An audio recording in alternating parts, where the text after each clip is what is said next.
While you are spending time out on the lake during these summer months, it's always important to be thinking about safety. And with that in mind, we are out here on South Holston Lake with Jerry Fleenor of the Kingsport Lifesaving Crew. Jerry, thanks so much for meeting us out here.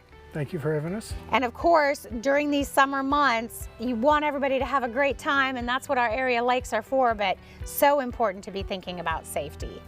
Yeah, it's just something everybody's thinking about coming out for the weekend or the holidays with their family and everything, especially out here at the lake. The majority of them are either going to be on boats or they're going to be swimming around shorelines and things like that.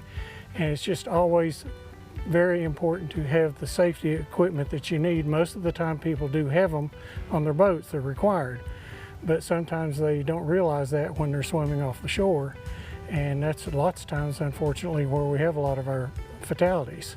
And you've been out on the lake for many years and unfortunately seen a lot of those sad stories and think if we would have just had this, we might have been able to make a difference. Right. Of course, the most required thing, or the highly suggested thing, would be a Coast Guard certified life preserver. They meet minimum requirements to have when you're in the water.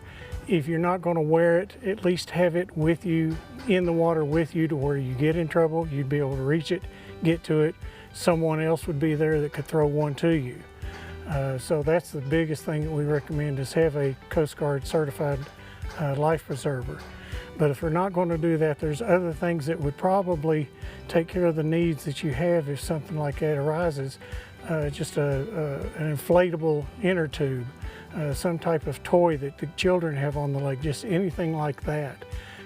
Lots of times would be more than enough. It does not take much to help someone when they're in the water. They just need something to kind of help them float till they can get back to shore.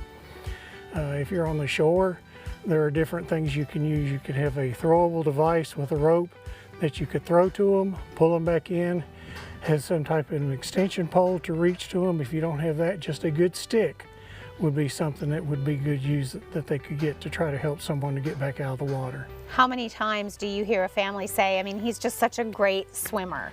There's been many times we've been in the recovery operation of someone that has drowned, and somebody on shore, family, for instance, we don't understand it because they were such a good swimmer. But they could get a cramp, something Yep. can happen, and if they don't have that flotation device, they can go down pretty quickly. It's pretty quick, and once they go under, especially in the lake, the visibility is to the point where you really can't see much once they've gone down. Another issue that has become very popular the last 2 or 3 years are these paddle boards. They're very hard to see. They're lake level. People are sitting on them paddling out in the main channels, out in the coves, and it's just a danger. They have to be on the lookout because lots of times boats, the operators will be looking at a skier or someone they're pulling, or just looking down the lake, and these paddle boards are so, they blend in with the lake so much, they're not very visible. So that is something now that has been an issue for the last 2 or 3 years. And again, we just tell the drivers of the boats, be aware of the paddle boats. People on the paddle boats or paddle boards, watch for the boats and make sure they make eye contact with each other.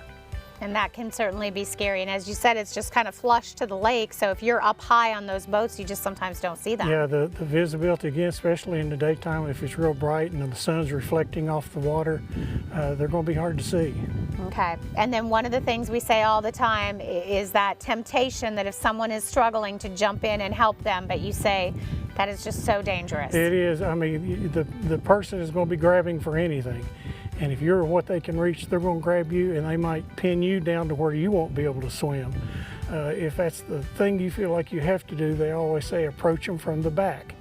If you're going to do that, try to approach them from the back, come up behind them, and wrap your arms around them and try to see if you can't get them to shore. But if you're going to do that, you should have someone else there with you also that could help you help them. But yeah, I mean, lots of times that happens, and several times there's been a double fatality because of that. So the best case scenario is if you're going to get into the water, wear one of these life vests, even if you know how to swim. Right. All right, well, certainly some great safety information. I know we do this every year, but as you're getting close, hopefully some of these things will stick with you. And like you said, even things you've got on the boat might save a life. Right. All right, great information, Jerry. Thank you so much. Hey, for more, you can always check out the website. Go to wjhl.com. We're going to have some other safety tips available online.